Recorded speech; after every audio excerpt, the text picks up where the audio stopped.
بسم اللہ الرحمن الرحیم۔ السلام علیکم دوستو، دنیا بھر کی خبروں میں آج آپ سنیں گے، لیکن اس سے پہلے اگر ہو سکے تو لائک اور سبسکرائب کا بٹن ضرور دبا لیں۔ شکریہ۔ افغانستان اور ایران بارڈر پر درجنوں آئل اور گیس ٹینکرز پھٹ گئے ہیں، جس کے نتیجے میں 60 افراد زخمی اور 500 سے زائد گاڑیاں جل کر خاک ہو گئیں۔ افغانستان اور ایران کی سرحد کے نزدیک ہرات میں اسلام قلعہ کے کسٹم آفس میں کھڑے آئل اور گیس سے بھرے کئی ٹینکرز اچانک پھٹ گئے۔ ٹینکرز کے پھٹنے سے آسمان کو چھوتے شعلوں نے آس پاس کی سینکڑوں گاڑیوں کو بھی اپنی لپیٹ میں لے لیا۔ آئل ٹینکرز میں لاکھوں ڈالر کی مالیت کا تیل اور گیس موجود تھا، تاہم یہ واضح نہیں ہے کہ یہ ٹینکرز افغانستان آ رہے تھے یا ایران جا رہے تھے۔ پورے علاقے میں دھوئیں کے بادل چھا گئے، جبکہ فلک شگاف شعلوں کی حدت سے متاثرہ علاقے میں درجہ حرارت بہت زیادہ ہو گیا اور فائر بریگیڈ اور امدادی کارکنوں کو جائے وقوع پر پہنچنے میں شدید مشکلات کا سامنا رہا۔ برطانیہ کے ایک نوعمر لڑکے نے ایک کے بعد ایک 54 مقناطیس نگل لیے، کیونکہ وہ دیکھنا چاہتا تھا کہ اس طرح پیٹ پر لوہے کے ٹکڑے چپک سکتے ہیں یا نہیں۔ 12 برس کے رائل موریسن، جنہوں نے ایک تجربے کے طور پر 54 چھوٹے اور گول مقناطیس نگل لیے، رائلے کی طبیعت اتنی بگڑ گئی کہ وہ موت کے کنارے جا پہنچا، اور مسلسل 6 گھنٹے کے طویل آپریشن کے بعد اس کی جان بچائی گئی، جس میں سارے مقناطیس بدن سے نکال لیے گئے۔ رائلے کو یہ مقناطیس کرسمس تحفے میں ملے تھے، جسے وہ 5 جنوری میں نکل گیا تھا۔ جب ایک بھی مقناطیس جسم سے باہر نہیں آیا تو اسے تشویش ہوئی اور اس نے اپنی والدہ کو بتایا۔ تمام گول مقناطیس باہم چپک کر ڈلوں کی صورت میں آنتوں اور معدے میں جمع ہو گئے تھے۔ رائلے نے اپنی ماں سے کہا تھا کہ اس نے صرف 2 مقناطیس کھائے ہیں، لیکن ایکس رے سے معلوم ہوا کہ ان کی تعداد غیر معمولی طور پر بہت زیادہ ہے۔ لیکن اس سے پہلے لڑکا کئی روز تک پیٹ کے شدید درد کا شکار رہا۔ کھانے پینے سے یکسر محروم رائلے کو ہر وقت الٹیاں آتی رہیں۔ 12 سالہ رائلے موریسن سائنسی تجربات کا شوقین ہے، اور یہ سانحہ بھی اسی جستجو کی وجہ سے آیا جس میں اس نے اپنے پیٹ کو ہی لیبارٹری بنا لیا۔ ایک طویل آپریشن کے بعد اس کے معدے اور آنتوں میں پھنسی مقناطیسی گولیاں نکالی گئیں۔ اس پورے آپریشن میں 6 گھنٹے لگے، لیکن رائلے موت کے منہ سے دوبارہ لوٹ آیا۔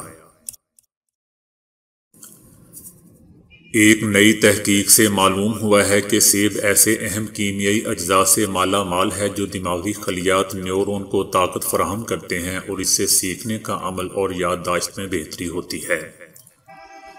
اس طرح سیب الزائمر اور ڈیمنشیا جیسے مرض کو ٹال سکتا ہے۔ سینٹر برائے اعصابی امراض کے پروفیسر جیرڈ کیمپرمان نے کہا ہے کہ جس طرح دماغ پر ورزش کے بعد اچھے اثرات ہوتے ہیں، عین وہی اثرات سیب میں موجود اجزاء کے ٹیکے لگانے کے بعد دیکھے گئے ہیں۔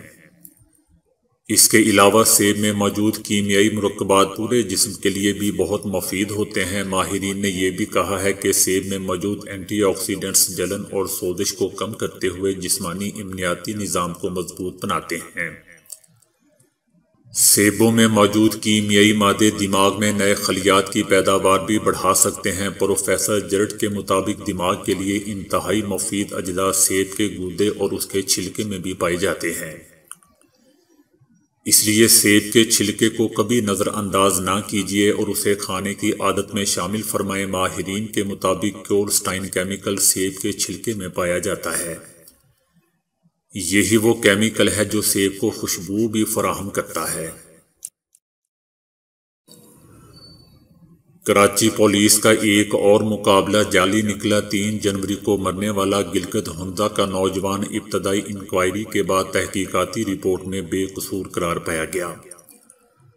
پولیس مقابلے میں ملوث دونوں پولیس اہلکار مفرور ہیں، جن کی گرفتاری کی کوشش کی جا رہی ہے۔ شبہ ہے کہ دونوں پولیس اہلکار کسی دوسرے صوبے میں فرار ہو چکے ہیں۔ نون لیگ نے الیکشن کمیشن میں سینٹ انتخابات میں ویڈیو سکینڈل کی تحقیقات کے لیے درخواست جمع کروا دی ہے۔ درخواست الیکشن کمیشن میں جمع کروائی گئی، جس میں چیئرمین تحریک انصاف عمران خان، اسپیکر قومی اسمبلی اسد قیصر، وزیر دفاع پرویز خٹک، چیئرمین پیمرا اور ڈی جی ایف آئی اے کو فریق بنایا گیا ہے۔ نون لیگ نے کہا ہے کہ حکومت کی بنائی گئی کمیٹی پر ہمیں اعتماد نہیں ہے، ہم نے ڈی جی ایف آئی کو بھی فریق بنایا ہے۔ الیکشن کمیشن سے درخواست ہے کہ اس معاملے کی غیر جانبدارانہ تحقیقات کروائی جائیں۔ اسلام آباد ہائی کورٹ کے چیف جسٹس نے کہا ہے کہ عدالت پر حملے میں ملوث وکلاء کو مثالی سزا ملنی چاہیے۔ چیف جسٹس نے ریمارکس دیے کہ آپ سب کو معلوم ہے کہ یہ سب کس نے کیا۔ اس کے لیے کسی کمیشن کی ضرورت نہیں ہے۔ جنہوں نے ہائی کورٹ پر حملہ کیا ان کی نشاندہی بار کرے تاکہ کسی بے قصور کو ہراساں نہ کیا جا سکے۔ ہائی کورٹ پر حملہ کرنے والے سارے بار کے وکلاء تھے۔ آدھے سے زائد کو میں جانتا ہوں۔ جنہوں نے 5 گھنٹے ججز کو یرغمال بنائے رکھا وہ اس انتہائی گھناؤنے جرم کے مرتکب ہوئے ہیں۔ یہ واقعہ بالکل غلط ہوا ہے۔ اس میں ملوث لوگوں کو مثالی سزا ملنی چاہیے۔ 100 لوگوں کے ایکٹ کی وجہ سے بار کی عزت داؤ پر ہے۔ سب لوگ یونیفارم میں تھے۔ بار کی بھی عزت اس میں ہے کہ ان لوگوں کی نشاندہی کرے۔ میڈیا والوں کو مارا گیا اور ان کی ویڈیوز بھی ڈیلیٹ کروائی گئیں۔ یہ رویہ بالکل برداشت نہیں کیا جائے گا۔ آپ کو معلوم ہے کہ وہ پلاننگ کے ساتھ آئے تھے اور باہر میڈیا والوں کو مارا اور ویڈیوز ڈیلیٹ کی ہیں۔ عدالت پہلے ہی ہدایت جاری کر چکی ہے کہ صرف ان وکلاء کے خلاف کارروائی کرے جو اس واقعے میں ملوث ہیں۔ جن وکلاء پر صرف شبہ ہے ان کے خلاف کارروائی سے روک دیا ہے۔ مجھے یعنی چیف جسٹس اسلام آباد کو 5 گھنٹے تک حراست میں رکھا گیا مگر میرا کوئی غصہ نہیں ہے۔ جے آئی ٹی نے رپورٹ دی ہے کہ وکلاء اور بار ان سے تعاون نہیں کر رہے۔ اس وقت ذمہ داری بارز کی ہے۔ میں نے اپنی آنکھوں سے بار کے صدر اور سیکرٹری کو بے بس دیکھا ہے۔ مجھ کو جب یرغمال رکھا گیا تو میں اس کے لیے بھی تیار تھا کہ زیادہ سے زیادہ کیا کریں گے، مجھے مار ہی دیں گے۔ چیف جسٹس اطہر من اللہ نے کہا کہ کوئی کمپرومائز نہیں ہوگا، اگر مگر نہیں چلے گا، قانون اپنا راستہ خود بنائے گا۔ پاک بحریہ کی کثیر الملکی مشقیں امن 2021 کامیابی سے جاری ہیں، جن کا chairman joint chief of staff committee general Nadeem Raza نے مشاہدہ کیا اور پاک بحریہ کے سربراہ ایڈمرل محمد امجد خان نیازی بھی اس موقع پر موجود تھے۔ امن 2021 میں 40 سے زائد ممالک کے بحری اثاثے اور دستے شریک ہیں۔ سعودی حکام نے سونا اور ریال سمگل کرنے والے گروہ کو گرفتار کر کے کیفر کردار تک پہنچا دیا ہے، جو غیر قانونی طریقے سے ترسیلات زر کے لیے رقم جمع کر رہا تھا۔ پبلک پروسیکیوشن نے بتایا کہ گرفتار گروہ مجموعی طور پر 6,48,60,000 ریال سے اور 19 کلو گرام زائد کا گولڈ سمگل کر چکا ہے اور منی لانڈرنگ میں ملوث ہے۔ گرفتار گروہ کو مجموعی طور پر 64 برس قید کی سزا سنائی گئی ہے، جس کے تحت غیر ملکیوں کو سزا مکمل ہونے کے بعد ملک بدر کر دیا جائے گا، جبکہ مقامی شہریوں کو سزا کی تکمیل کے بعد بیرون ملک سفر سے بھی روک دیا جائے گا۔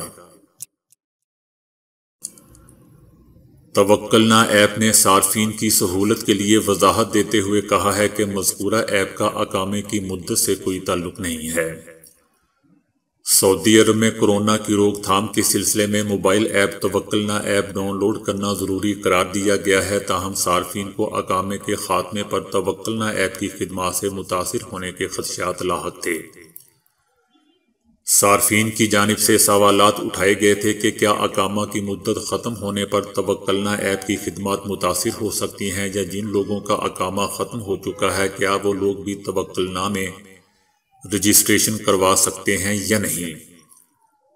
توکلنا ایپ انتظامیہ کی جانب سے صارفین کے خدشات کو دور کرنے کے لیے بیان جاری کیا گیا ہے، جس میں انتظامیہ کا کہنا ہے کہ توکلنا ایپ کا اقامے کی مدت یا خاتمے سے کوئی تعلق نہیں ہے، لہٰذا جن صارفین کا اقامہ ختم ہو چکا ہے وہ بھی توکلنا میں رجسٹریشن کروا سکتے ہیں۔ انتظامیہ نے کہا ہے کہ جن لوگوں کے پاس سعودی شناختی کارڈ ہے یا جی سی سی ممالک کی شہریت ہے یا اقامہ ہے، خواہ وہ ختم ہی کیوں نہ ہو، وہ سب توکلنا میں اپنا اندراج کروا سکتے ہیں۔ سعودی عرب کے شہر مکہ مکرمہ میں 2 افراد نے ایک سیکیورٹی گارڈ پر اس لیے حملہ کر کے اسے زخمی کر دیا کیونکہ اس نے ان سے توکلنا ایپ دکھانے کا مطالبہ کیا تھا۔ سیکیورٹی اہلکار نے توکلنا ایپ نہ ہونے کی وجہ سے مذکورہ افراد کو مال میں داخل ہونے سے روکا تھا۔ سیکیورٹی گارڈ کے بیان کے مطابق دوسرا نوجوان توکل نہ دکھانے کے لیے تیار نہیں تھا، جس پر اسے روکا گیا اور اس نے گالم گلوچ شروع کر دی۔ بعد میں معاملہ ہاتھا پائی تک پہنچ گیا۔ دونوں نے مل کر سیکیورٹی گارڈ کی پٹائی یا پھینٹی لگائی اور اسے زخمی کر کے چلتے بنے۔ دنیا میں سب سے زیادہ زبانیں نیو یارک سٹی کے علاقے کوینز میں بولی جاتی ہیں، جن کی تعداد 1 یا 2 درجن نہیں بلکہ تقریباً 800 ہے۔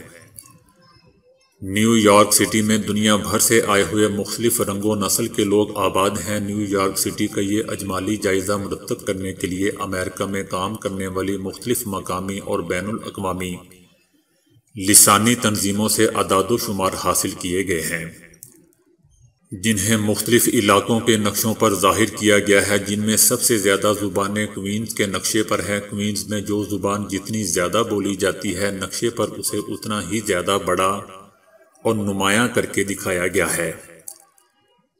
دلچسپی کی بات یہ ہے کہ اس نقشے پر نمایاں ترین زبانوں میں انگریزی اور چینی کے ساتھ اردو بھی موجود ہے، جس سے ثابت ہوتا ہے کہ اردو بولنے اور سمجھنے والوں کی تعداد یہاں بھی کچھ کم نہیں ہے۔ یونانی، فلپائنی، انڈونیشیائی، روسی اور جاپانی جیسی بڑی زبانوں کے علاوہ یہاں ایسی زبانیں بھی بولی جاتی ہیں جن سے بہت کم لوگ واقف ہیں، مثلاً چاوا کانو، وارے وارے، منانگو باؤ اور بخار یان وغیرہ۔ 460 مربع کلومیٹر رقبے پر پھیلے ہوئے علاقے کوینز کی آبادی 23,40,000 نفوس پر مشتمل ہے، لیکن حیرت انگیز طور پر یہ زبانوں کے اعتبار سے صرف امریکہ ہی نہیں بلکہ دنیا بھر میں سب سے نمایاں ہے۔ تو دوستو، آج کے لیے اتنا ہی۔ ویڈیو کو لائک اور شیئر کرنے کا بہت بہت شکریہ۔